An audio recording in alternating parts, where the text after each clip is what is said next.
con pues, la distinción de algunas particularidades que pues, me gustó resaltar, sobre todo pues, en la parte de la fisiopatología, pues, el entender por qué se dan esos, pues, los fármacos que se dan. Vamos a dividir esta presentación en varios momentos. El primero de ellos, pues, vamos a dar una definición, posterior, eh, una introducción, algunas generalidades, luego una fisiopatología, una clasificación, la clasificación que esta tiene, cuáles son las principales manifestaciones clínicas, y ya vamos a ver por qué es importante, cómo realizar una adecuada sospecha diagnóstica y esa estratificación de riesgos que nos va a permitir realizar un diagnóstico de forma temprana y adecuada. ¿Cómo se realiza el diagnóstico definitivo? Las opciones de tratamiento, haré énfasis únicamente en el grupo uno. Lo demás, los demás grupos, que ya les voy a explicar, el tratamiento, no hay una evidencia o algo 100%, sí, como sí, no hay evidencia como tal de un tratamiento totalmente dirigido a los demás grupos, de modo que pues solo daré el primer grupo. Finalmente, pues hay algunas conclusiones.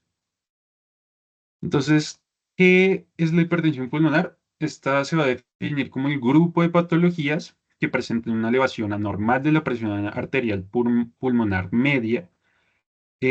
¿Cuál es ese punto de corte a día de hoy? 20 milímetros de mercurio. Perdón, de mercurio. La única forma de dar diagnóstico va a ser vía invasiva con la realización de un cateterismo derecho. Esto sí, pues dejarlo claro desde el inicio de la presentación.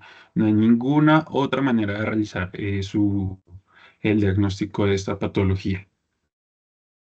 El tiempo desde el que se inician los síntomas hasta que se diagnostica no ha disminuido significativamente, a pesar de em, modificar los algoritmos para su diagnóstico con la estratificación en grupos pues, de riesgo, como ya lo mencioné. Pese a ello, pues no ha disminuido. Pues, ¿esto para qué? Para cualquier enfermedad, cualquier patología, disminuir, primero, lo más importante, mejorar la calidad de vida de las personas, la calidad de vida de estos pacientes. También, pues, evidentemente, disminuir costos de uso de herramientas diagnósticas de manera innecesaria y evitar la remisión a centros especializados. Es decir, realizar un diagnóstico temprano para evitar que esto ocurra. Aquí tenemos una línea de tiempo de los parámetros que se han tenido en cuenta para su diagnóstico.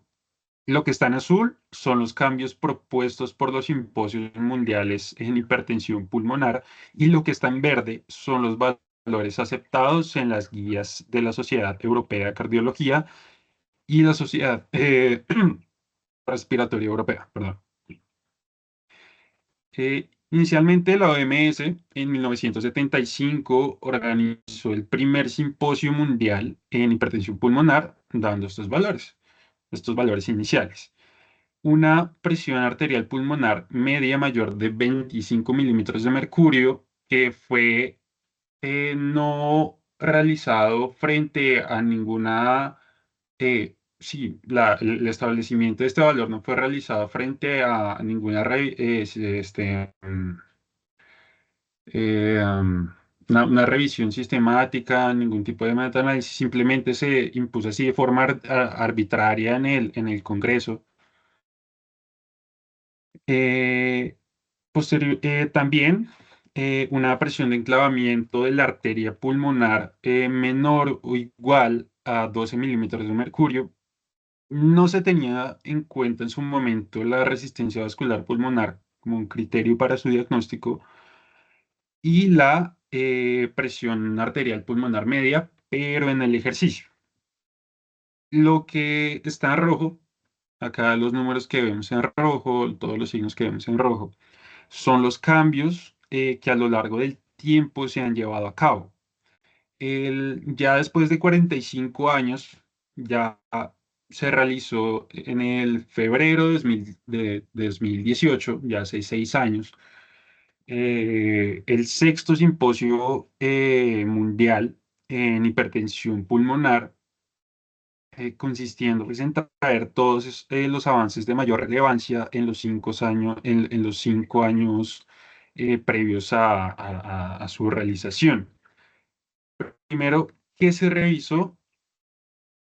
eh, su definición hemodinámica como tal con un nuevo punto de corte, a razón de que, de ver que pacientes con presiones arteriales pulmonares medias entre 21 y 24 milímetros de mercurio iban a estar en un mayor riesgo, un riesgo mucho más alto de sufrir peores desenlaces, de llevarse a estos centros especializados en hipertensión pulmonar y pues, terminar incluso en la muerte.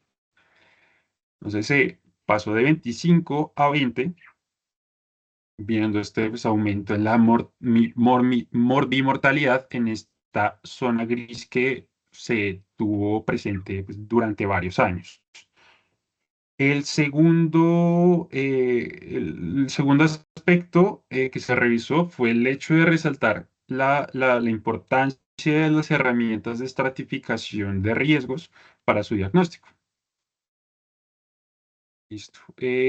Hablando de la fisiopatología, en cuanto a esto, tendremos que todo partirá de un desbalance de la vasomoción por motivo de una producción alterada de los agentes que actúan a nivel endotelial.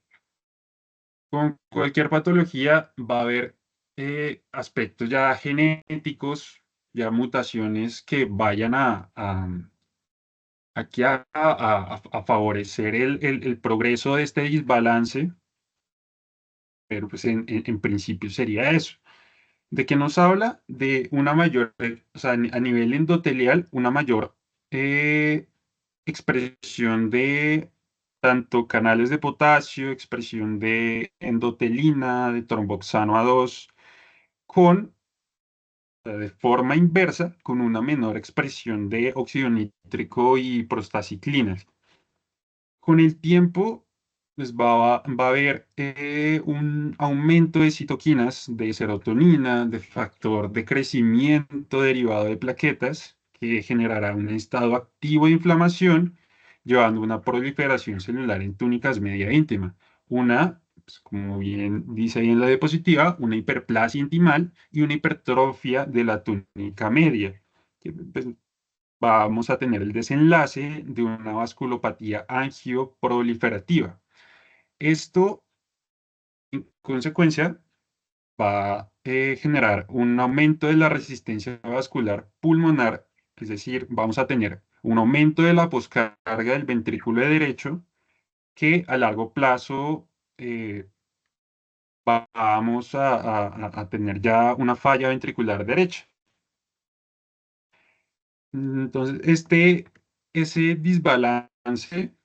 Pues acá me gusta mucho esta imagen. Esta imagen es utilizada en muchísimos artículos, pero como se muestra en ella, se explica, ese desbalance se explica mediante tres vías, a partir de las cuales pues, se van a establecer unas dianas terapéuticas ya en el tratamiento farmacológico puntualmente para el grupo 1.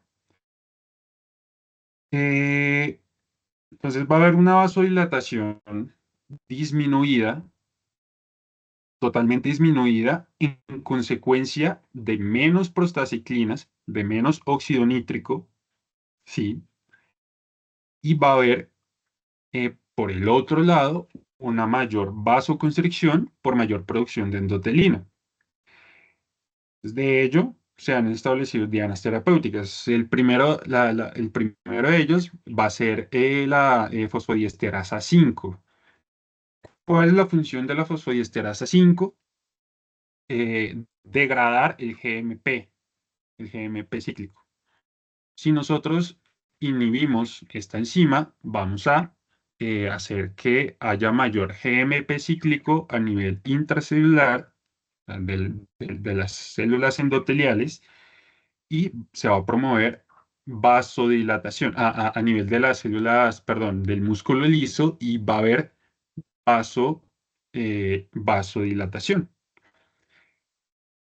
Asimismo, también podemos tener, pues en este artículo del que saqué, pues, esta imagen, se nos habla de los ríos igual no se tiene mucha evidencia frente a su uso, pero pues el objetivo es generar una especie de sinergismo con el óxido nítrico. Pues, tenemos un óxido nítrico que no es suficiente, pues, le ponemos una molécula que actúe sobre el mismo receptor en el que actúa el óxido nítrico, pues, favoreciendo esta vasodilatación. Asimismo, se disminuye la vasoconstricción con los antagonistas competitivos del receptor de endotelina. Es decir, la endotelina no se une a su receptor, pues acá como está ilustrado, pues se va a generar, pues no va a haber tanta vasoconstricción ya, así de sencillo. En cuanto a su clasificación, eh, esta patología se va a dividir en 5 grupos en función de 3 cosas: de su fisiopatología, de su perfil hemodinámico establecido y invasiva y las opciones de tratamiento que pueda haber para cada uno. El grupo número 1 representa un grupo heterogéneo, totalmente heterogéneo de condiciones que, perdón, que van a presentar una remodelación progresiva de la vasculatura pulmonar. Ya lo expliqué, de pequeño calibre, que progresará a la falla cardíaca derecha. Pues ya lo mencioné. Vamos a tener unos subgrupos. Puede ser simplemente idiopática, con un componente hereditario asociado a otras patologías como la hipertensión portal. Es muy inusual, puede llegar a verse con el paciente así cirrótico que tiene su hipertensión portal, que sí, además digamos que no es adherente, se podría llegar a ver y podría llegar a progresar a esta hipertensión pulmonar, también asociado a enfermedades del tejido conectivo. Hay un abordaje específico o bueno, una indicación específica para tener muy en cuenta estos pacientes, ya que pues, también pueden tener este compromiso pulmonar y también asociado a una enfermedad congénita con un shunt que sea de izquierda a derecha. Es como una comunicación interauricular, una comunicación interventricular que tenga shunt de izquierda a derecha. Es decir, todo el volumen que nos está llegando al ventrículo izquierdo pues, va a llegar a cavidades derechas. Y pues, esto pues, progresará a esta patología. Del grupo 2 va a ser asociado a falla cardíaca izquierda o asociado también a alguna valvulopatía. Del grupo 3 se tendrá relación a patologías del parénquima pulmonar, incluyendo aquellos síndromes de hipoventilación, como pues, se mencionó en la guía anterior a esta del 2022, que fue la del 2015, sí, que fue la del 2015, en la que introdujo, pues, no solo tener en cuenta a los pacientes con EPOC, con fibrosis pulmonar, con pues, todas estas patologías estas patologías hipoxémicas que pues, nos hablan de una remodelación del parénquima, sino también de síndromes de hipoventilación, como ya lo mencioné, como el SAOS. Entonces, el SAOS también puede ser raro, teniendo presente que los pacientes con SAOS son comórbidos, van a tener muchas otras comorbilidades. Del grupo 4 está si la hipertensión pulmonar de este grupo va a estar asociado a una oclusión arterial pulmonar. Puntualmente, lo que es tromboembolismo pulmonar crónico. Si ahí dice, ajá, hipertensión pulmonar por tromboembolismo pulmonar crónico. Y pues, si nosotros esta entidad no la podemos llevar a ninguno de estos grupos, está el grupo 5. Pues va a ser desencadenado por una serie de condiciones multifactoriales que, al igual que en el grupo 1, nos van a elevar la resistencia vascular pulmonar. En relación directa, tenemos una clasificación según dos valores hemodinámicos adicionales a la presión arterial pulmonar media, como ya había mencionado. Ya si tenemos más de 20 milímetros de mercurio, ya tiene el diagnóstico, pero con el fin de enseñar una propuesta de manejo, hay que ponerle un apellido. ¿Cómo lo hacemos? Pues, teniendo en cuenta, pues, ya, como lo dije, esos otros dos parámetros. Vamos a decir si es precapilar, si es postcapilar o si presenta ambos componentes. El segundo parámetro es la presión de enclavamiento de la arteria pulmonar. ¿Esto cómo se mide o de qué nos habla? Entonces nosotros tenemos, pues, el hemodinamista, ¿no? Coloca un catéter de Swan-Ganz, ¿sí? No sé pues, si lo hayan escuchado en algún momento, en una rama de mediano calibre de una arteria pulmonar. Este en la punta va a llevar un globo que nos va a generar una obstrucción distal al catéter, de modo que el flujo se detendrá, ¿sí? El flujo a toda esa parte vascularizada se va a detener, el flujo dentro del lecho capilar pulmonar también, y por consecuencia en las venas, pues a donde van a terminar a desembocar, ¿no? Pues ya las venas pulmonares. Como no hay flujo, toda la presión se va a equilibrar a través de todo ese lecho pulmonar, pues todo el lecho capilar pulmonar, de forma retrógrada. De manera que se trata de una medición indirecta de las presiones de llenado de las cavidades izquierdas. Si esta está aumentada, se hablará que tiene un componente postcapilar justamente por eso, que es después del capilar. ¿Sí? Eh, no sé si soy claro.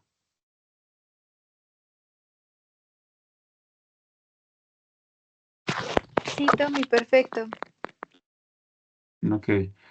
El tercer parámetro que vamos a tener en cuenta va a ser la resistencia vascular pulmonar. Este se mide en unidades Watts. Anteriormente, pues ya como lo puse en la línea de tiempo, se tenía que eran 3 unidades Watts.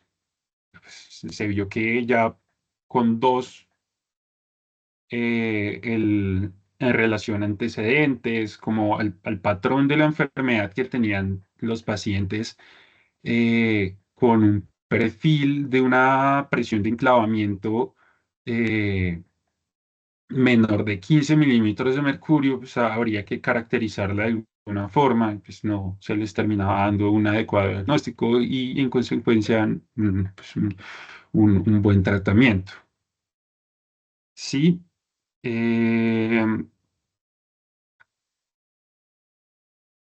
entonces pues si es mayor, vamos a tener que eh, habrá un componente precapilar, es decir, ya por lo que dije, aumento de la resistencia vascular pulmonar, un aumento de la poscarga para el ventrículo derecho, ¿sí?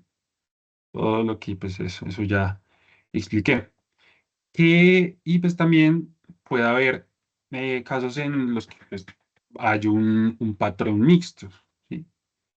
¿Qué grupos tendrían un componente postcapilar? El 2.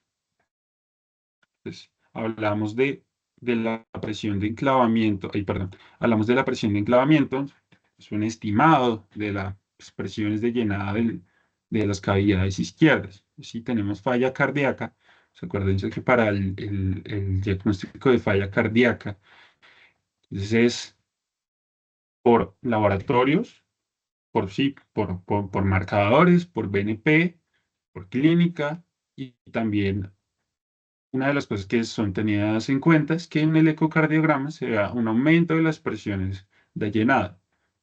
Si esto lo vemos de forma directa, bien invasiva por un cateterismo de derecho, pues eh, sí, es directo, es muchísimo más confiable. Em, ya, entonces sería el 2, incluso el quinto grupo, ¿no? Pues teniendo en cuenta que es desencadenada por varios factores. ¿Qué grupos tendrían el precapilar? Pues el 1, el 3, el 3 por toda esta remodelación a nivel del parénquima, el 4, el trombo, sí, tromboembolismo, es a nivel arterial, como lo dice su nombre, ¿no? Ahora sí, vamos a hablar de cómo se realiza, primero de manifestaciones clínicas y cómo se realiza una adecuada sospecha diagnóstica. ¿Qué manifestaciones clínicas son comunes? La mayoría pues, son, pues, evidentemente, el sistema cardiovascular. Vamos a tener cardiorrespiratorio, podríamos decir. Disnea de medianos y pequeños esfuerzos, incluso disnea en reposo, dolor torácico, que pues, no se ha explicado por ninguna otra causa. Y pues, ya de acuerdo al grado de cronicidad que tenga el paciente, y también teniendo en cuenta la asociación bueno, o sea, si ya tenemos el paciente ya clasificado en una de estas 5 categorías, eh, algunos grupos más que otros van a desarrollar una hipoxemia y pues esto va a ser manifestado con debilidad generalizada, si se siente débil todo el tiempo o de forma aguda pueden acudir al sistema de urgencias, sí, perdón, a urgencias por un episodio sincopal. Puede asociado o no a una cardiopatía congénita presentar cianosis central fundamentalmente. Ya el examen físico, bueno, y para resaltar, si la evolución de la enfermedad es mucho más rápida, pues vamos a llegar a tener una clínica de falla cardíaca derecha, pues como edema de miembros inferiores, incluso ascitis, teniendo este componente portalia, como lo había mencionado. Al examen físico, nos podemos encontrar a la auscultación con un aumento de C2, ¿sí? En focos semilunares, en foco pulmonar, evidentemente un aumento de C2. eh, También puede haber un desdoblamiento de C2, pero pues ya no con ya el desdoblamiento fisiológico que todos tenemos, sino un desdoblamiento permanente. Una ingurgitación yugular con una onda B aumentada. También podemos tener eh, hepatomegalia, eh, reflujo hepatoyugular, ¿sí? Y pues ya lo que hablamos del edema, pues ya objetivizado un poco más según el grado que tengan. Y también pues, la citis en la exploración física. También, asimismo, pueden escucharse otros soplos. Nosotros ahí ya vamos haciendo un examen físico muy juicioso. Eh, Puede haber un soplo que es raro, pero puede verse. de insuficiencia pulmonar, entonces vamos a tener el soplo en diástole. Y muy probablemente, sí, en diástole. O también un soplo tricuspidio, sí, en enfoque tricuspidio, que sea holosistólico. Nos hable de una insuficiencia tricuspidia, ya sea directa o por el mecanismo de una tricuspidización de una estenosis mitral. Podría ser el caso. También en insuficiencia puede pasar, pero se ve mucho más esta tricuspidización en pacientes con estenosis, más estenosis que insuficiencia mitral. Listo. Pues ya como lo dije, es muy importante. Pues me gusta mucho esta imagen porque es muy completa, es una imagen muy completa. Eh, Ahí las guías del 2022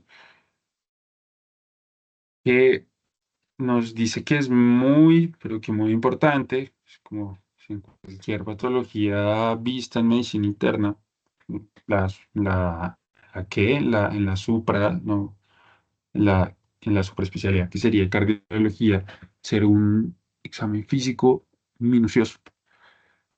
Entonces, acá nos dividen en signos de hipertensión pulmonar.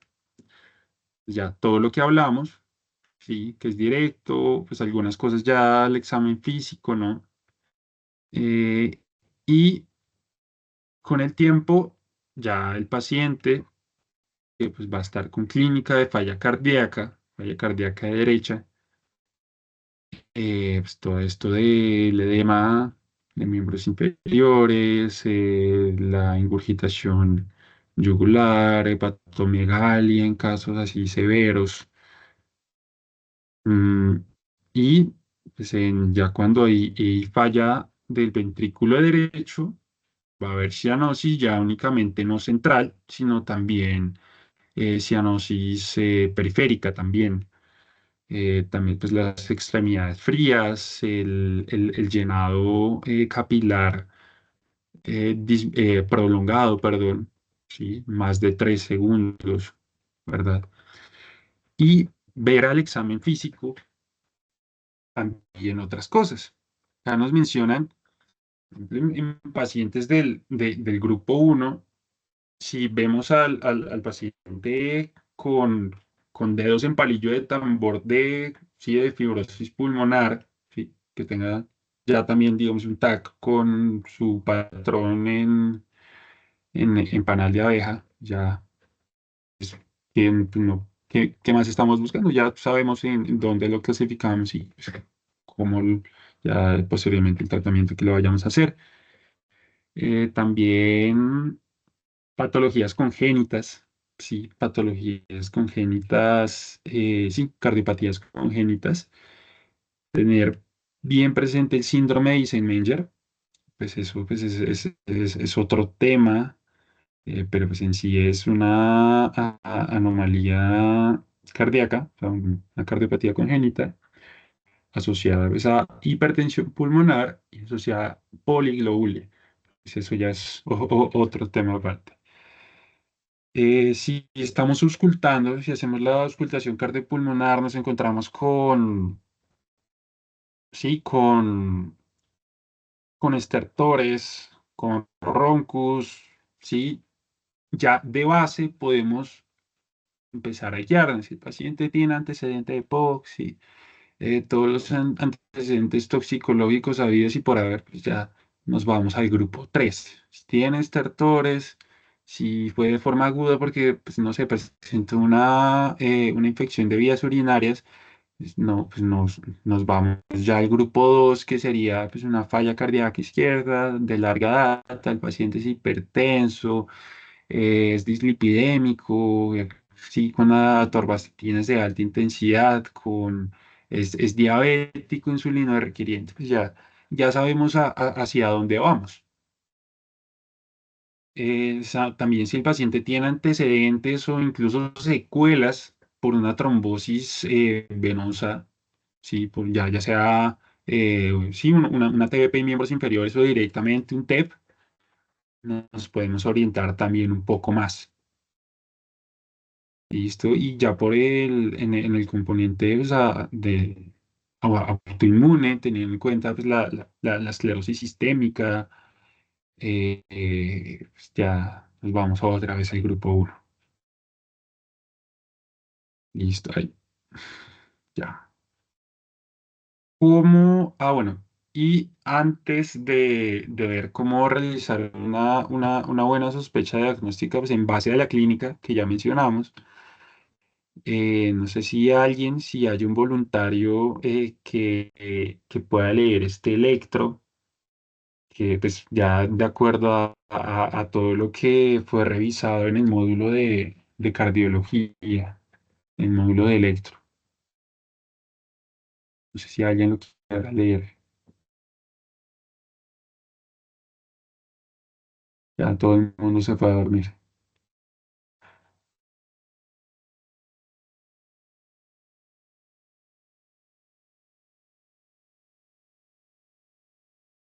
No, nadie. Tommy, pues lo Ujú. que más me llama la atención como pues es que se ve la T aumentada en tamaño a lo vertical, entonces se ve que es mayor a 2 cuadritos. Súper lindo se ve. La- La P, ¿sí? Ujú. Listo, listo. Entonces, bueno, más que eso, entonces pues, vamos a leerlo completo, ¿no? Entonces ya está bien tomado, miramos en ABR, ¿no? Luego vamos a mirar pues, la frecuencia cardíaca, por ahí entre 300, 150, por ahí alrededor de unos 100. El paciente está con un taquicárdico. La paciente está con un taquicárdica. Sí, 100 latidos por minuto. Y vamos a ver ya el trazado, ¿no? Como decía Ela, tenemos una P pulmonar. Nos habla de dilatación de la aurícula derecha. El componente de amplitud de la onda P pues, va a ser pues, de la aurícula derecha. Adicional a esto, el eje está desviado. Vemos de uno negativo, es decir, hacia la izquierda, si nos vamos hacia la izquierda, ABF positivo, como está como isoeléctrico, la derivación está como, sí, pero pues más tirando a positivo, podemos decir que el eje está desviado a la derecha, sí, está desviado, por lo menos levemente desviado a la derecha. No, está muy desviado a la derecha, de hecho. Em, ¿Qué otra cosa podemos ver? Bueno, es sinusal, sí, es sinusal, no tenemos bloqueos, pero pues a nivel de las derivaciones precordiales, algo sí que resalta va a ser la hipertrofia del ventrículo derecho. Vean que tenemos eh, unas ondas R totalmente pronunciadas en B1 y en B2 y en B5 y en B6 vamos a tener pues esas heces profundas, ¿sí? Que son bien características. Sí, bloqueo de rama derecha no hay, sí. Pensando pues, en todo lo que puede, en todo lo que pues, se puede dar. También una onda T invertida, pues tener en cuenta que para hablar de isquemia, sí, la, on- la onda T invertida pues, tiene que ser simétrica. Esta onda T es asimétrica. Se habla de sobrecarga del ventrículo derecho. Entonces, un ventrículo derecho hipertrofiado, sí, tiene una mayor masa miocárdica de la que debería. El eje por eso es que está desviado. Una onda T que nos así invertida, simétrica, incluso con el segmento ST así unido, un poco, pues, pinos. habla de sobrecarga ventrículo derecho.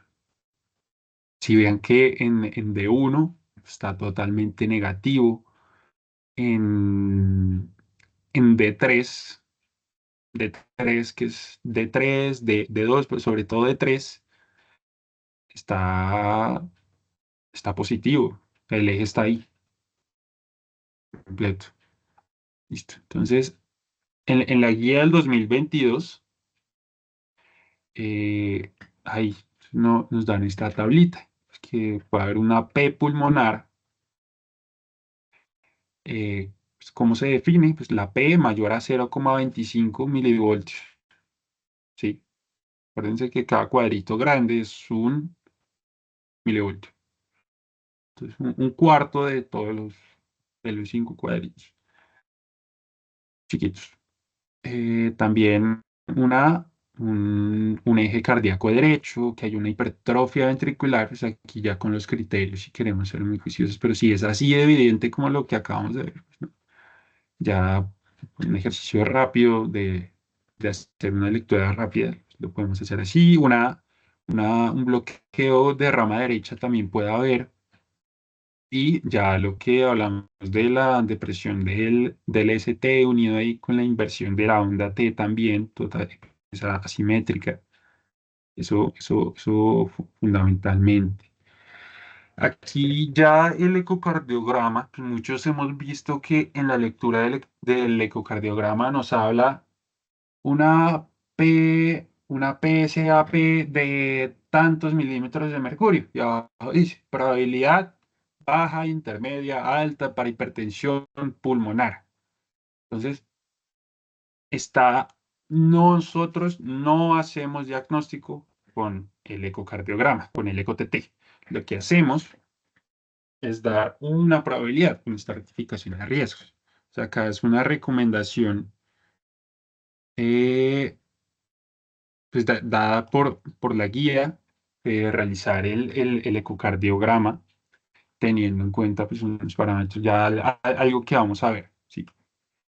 Sí, algo que vamos a ver, especial en pacientes con enfermedad del tejido conectivo, puntualmente en pacientes con esclerosis sistémica, aquellos que sean asintomáticos o que permanezcan con una disnea que no puede ser explicada por nada más, le realizamos un ecocardiograma transtorácico, perdón, transtorácico. Pacientes que tengan más de 3 años, sí, que se vea que tienen una capacidad vital forzada mayor o igual a 40, pues lo podemos también considerar. Sí, listo. Ay, perdón. Ya. ¿Cómo o qué parámetros se logran sí, sí, se logran bueno, primero, entonces, ya como lo dijimos, va a ser la principal herramienta no invasiva de tamizaje, teniendo en cuenta pues, que todos los pacientes con hipertensión pulmonar van a presentar sobrecarga, distensión, ya todo lo que hablamos del ventrículo derecho. Vamos a evaluar la morfología. El ecocardiograma lo que nos va a dar es la morfología y función ventricular izquierda y derecha, así como pues, si hay alguna normalidad valvular también, y la estimación de unos parámetros hemodinámicos que ya vamos a ver. Funciona pues, como esta herramienta diagnóstica de pesquisa, además de tener la posibilidad de establecer pues, alguna otra etiología, si es valvular o asociado a falla cardíaca derecha. Del grupo 2, ya, ahí va con el tiempo siendo un poco más claro. ¿Qué parámetros sí, tenemos en cuenta para establecer la probabilidad para hipertensión pulmonar? Una estimada de la presión arterial sistólica pulmonar y otros signos sugestivos de hipertensión pulmonar que van a expresar sobrecarga, de nuevo, sobrecarga y disfunción del ventrículo derecho. Para efectos prácticos, nosotros, ¿cómo lo hacemos? Entonces, esa estimación de la presión arterial sistólica pulmonar se hace mediante la medición de la velocidad de regurgitación tricuspidia. Eso es una medida que va a hacer el cardiólogo, ¿sí? El experto en hacer ecocardiogramas, que lleva más de 100 ecocardiogramas realizados. Acuérdense que es totalmente operador dependiente.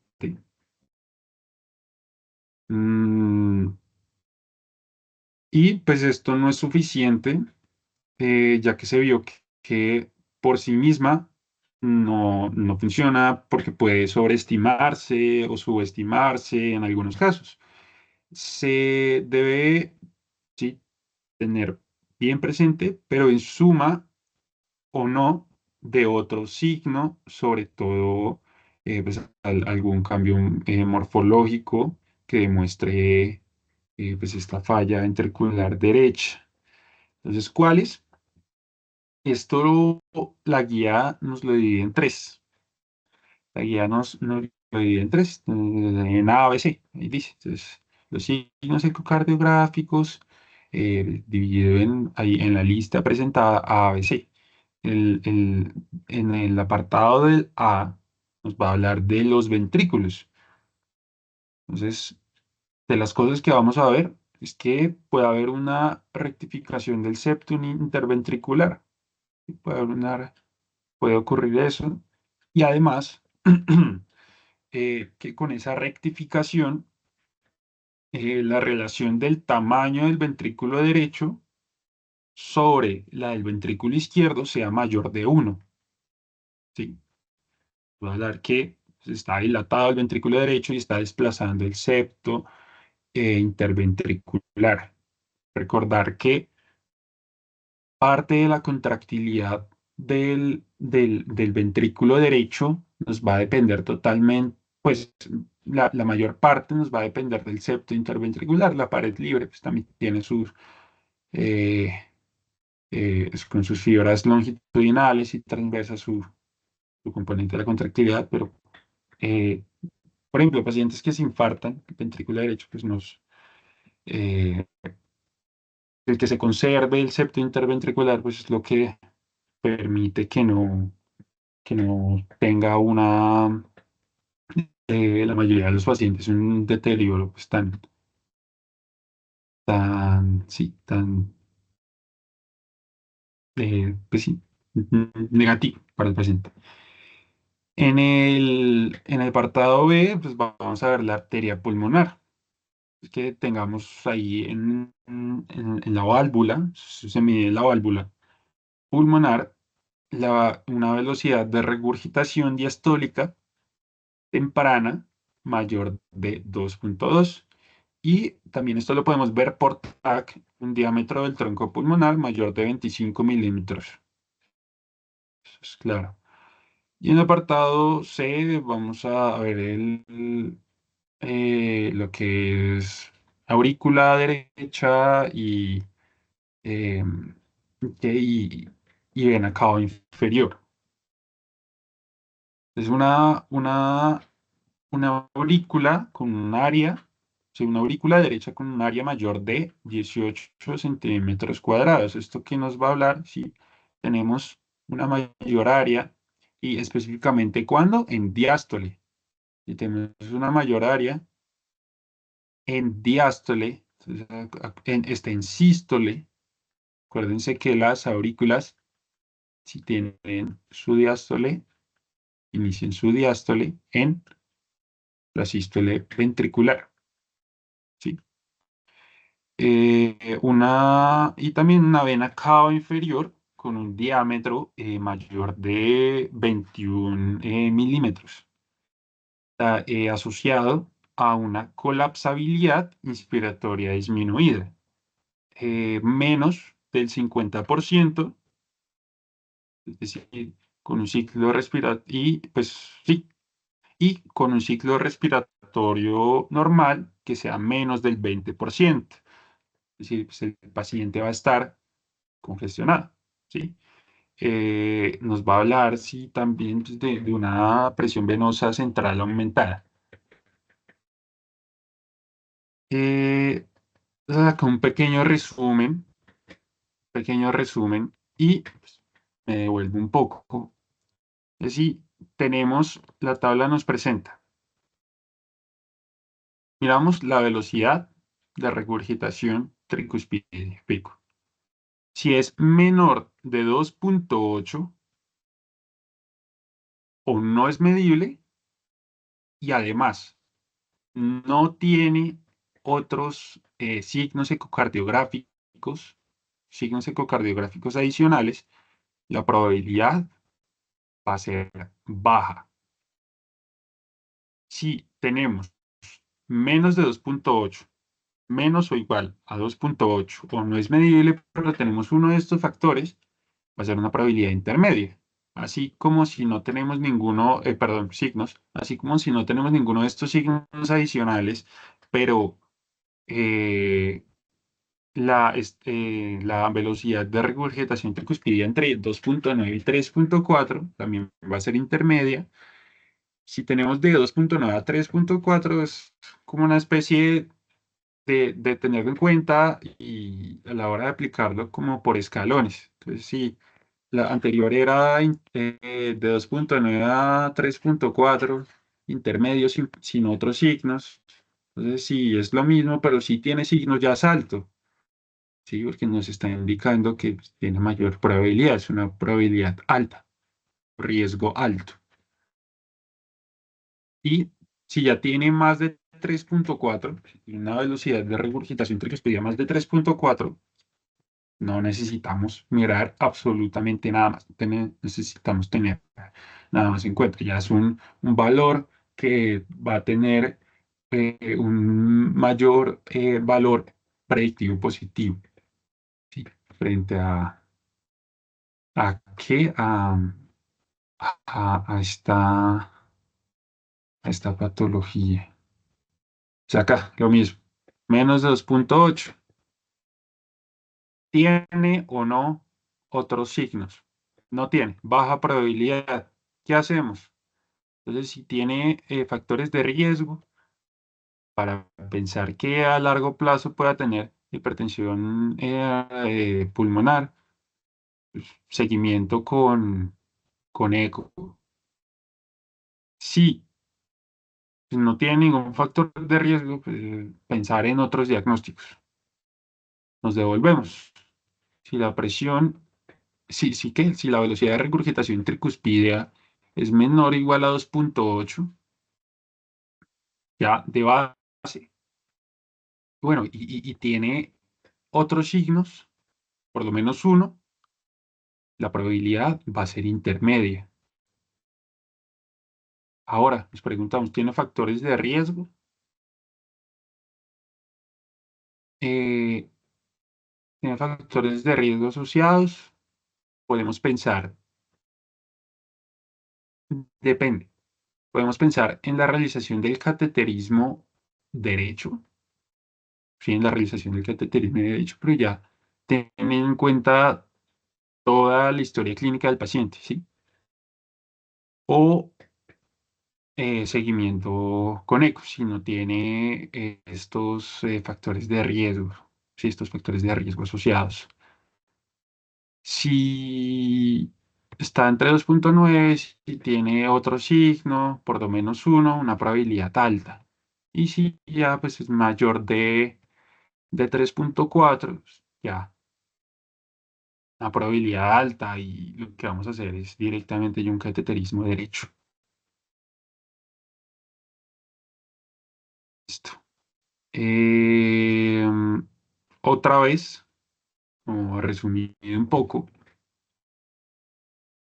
hacemos una buena anamnesis, un examen físico, puede sugerirse la toma de un electrocardiograma, eh, de, de marcadores, sí, que sean sugestivos de falla cardíaca, por ejemplo, que esto está en relación con la hipertensión pulmonar. Ya, seguimos al siguiente paso. Tomamos un ecocardiograma para establecer una probabilidad. Si es baja, otras patologías. Si es alto o intermedio, entonces eh, podemos, por ejemplo, en pacientes con historial de TBP, de TEP y enfermedad venosa oclusiva, podemos considerar la realización de una gamografía que valore ventilación, perfusión, y pues esto nos indique que esa sea la causa. Si no, pues, pensar en falla cardíaca izquierda, sí, que sea por falla cardíaca. También en pacientes que enfermedad del tejido conectivo, sí, probablemente van a terminar teniendo en una, así, si asociado a la clínica, pues es muy sugestivo de, tendremos que hacer el ecocardiograma, y con el ecocardiograma nos vamos a dar cuenta de lo que está pasando con este paciente. Y pues vamos a llevarlo, pues ya en estos casos, a un centro especializado, donde se le hará la realización de su cateterismo derecho. Entonces, antes de hablar, bueno, dice, es una recomendación clase uno, recomendación 1B, eh, para la confirmación del diagnóstico de hipertensión pulmonar. Es el gold estándar por excelencia para, sí, para el diagnóstico, perdón, me estoy errando un poco, de la hipertensión pulmonar, la realización del cateterismo cardíaco derecho. En pacientes que se les sospeche, sí, hipertensión pulmonar, o que sea recomendado hacerlo en centros especializados, lo mismo, de la misma forma. Sí, sí, en sí eso. Ya vamos a hablar del test de vasorreactividad, qué es y por qué lo tenemos en cuenta. ¿Cuándo? Pero antes de, es importante mencionar cuándo no hacer un cateterismo derecho. Si tenemos un trombo o un tumor conocido en el ventrículo derecho, no se puede realizar. Si tiene un marcapasos recientemente implantado, ¿recientemente cuándo? Menos de un mes. Si tiene un marcapasos implantado hace un mes o menos, no podemos hacer el cateterismo derecho. Si tiene una válvula protésica mecánica, tampoco. Si el paciente es usuario de un triclip, si es usuario de triclip, tampoco se puede hacer. Y si tiene una infección aguda, pues ya todo eso son totalmente contraindicaciones para su realización. Ya, eh, como vamos a ver, pues eso no es que por regla, entonces la guía lo dice así, por eso hay que hacerlo o no hacerlo, sino que pues esto ya se tiene en cuenta en individualizando al paciente por completo, ¿sí? Tener en cuenta pues esta relación de riesgo-beneficio que debe ser evaluada individualmente, discutida con el paciente, y claramente en un grupo, eh, en un grupo de profesionales que pues, aptos para esto. Listo. Eh, Perfecto. Entonces, el grupo uno en primer lugar se va a dividir, vamos a tener una división, o sea, aquí me devuelvo un poco acá. Entonces dice respondedores agudos o no respondedores al test de vasorreactividad, ¿sí? Nosotros cuando hacemos el cateterismo derecho, vamos a exponer el corazón, circulación, ay, perdón, vamos a exponer al corazón a un agente vasoactivo. Por eso se denomina test de vasoreactividad, que consiste que pues, durante ese cateterismo derecho va a haber se va a dar la exposición a óxido nítrico o a otros agentes. Les dice recomendado en pacientes, sí, que sea del grupo uno, que puedan ser tratados con dosis altas de calcio antagonistas. Sí, entonces aquellos que son positivos al test, todos aquellos se van a denominar, o sea, todos los que tengan un test positivo tendrán una reducción de 10 o más milímetros de mercurio en su presión arterial pulmonar media. Y pues ya esto responde a los agudos, como lo dice ahí bien en la recomendación, se van a beneficiar de un manejo farmacológico con altas dosis de calcio antagonista. Sí, de calcio antagonistas, viéndose pues ya a largo plazo con desenlaces totalmente favorables. Dice óxido nítrico inhalado. eh, con el óxido nítrico tenemos el inconveniente que, que para alcanzar concentraciones altas en sangre hay que barrer con muchísimo nitrógeno. El lío de administrarlo es que posterior a la realización del test de vasoreactividad, el paciente puede llegar a una hipoxemia severa y pues eso tiene que ser manejado inmediatamente. ¿Cuál alternativa tenemos? El iloprostot, el iloprost, perdón, o inhalado, sí, que pues su constante, su coeficiente de partición pues va a ser eh, totalmente distinto al del óxido nítrico y el del epoprostenol, ser un fármaco que vamos a administrar IV, y pues esos son los tres fármacos fundamentalmente que están indicados para la realización de este mismo. ¿Cuándo no hacerlo? Cuanto al tratamiento del grupo uno, en primer lugar, pues se va a dividir, ya como le dije, si son respondedores o no respondedores al test de vasoreactividad. Sí, sí, pues otra vez, si son respondedores, monoterapia con calcio antagonistas. Si son no respondedores, ya vamos a ver la clase funcional o el riesgo del paciente que va a tener es asociado a eso, a su clase funcional. Si tiene un hija entre 2 3 pues raro que sea un paciente en hija uno. Podemos iniciar terapia combinada. Esto descrito, este algoritmo es del sexto simposio mundial en hipertensión pulmonar.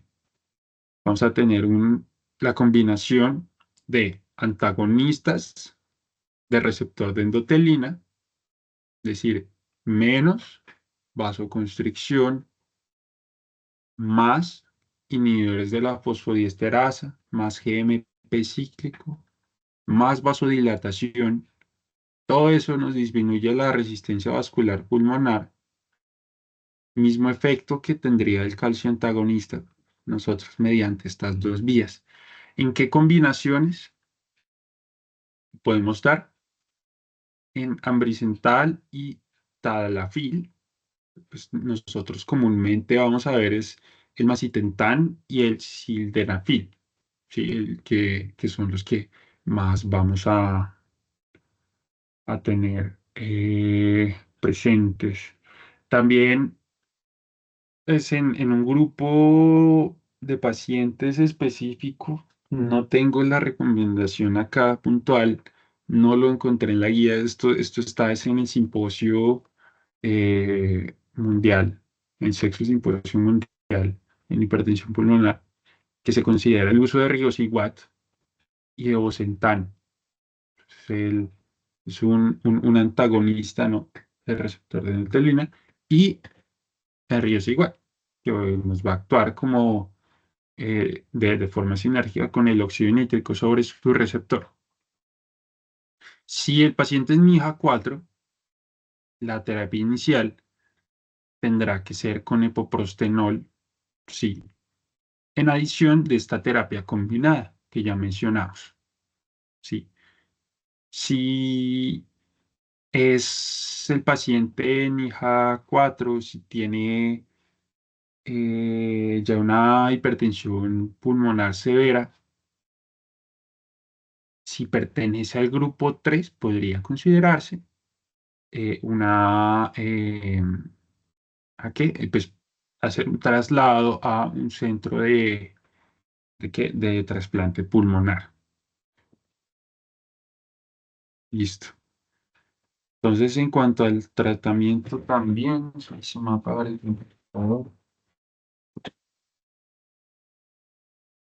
Ya. En cuanto al tratamiento, otra vez, el diagnóstico, lo llevamos a un centro especializado, test de vasoreactividad negativo, sí, aquí.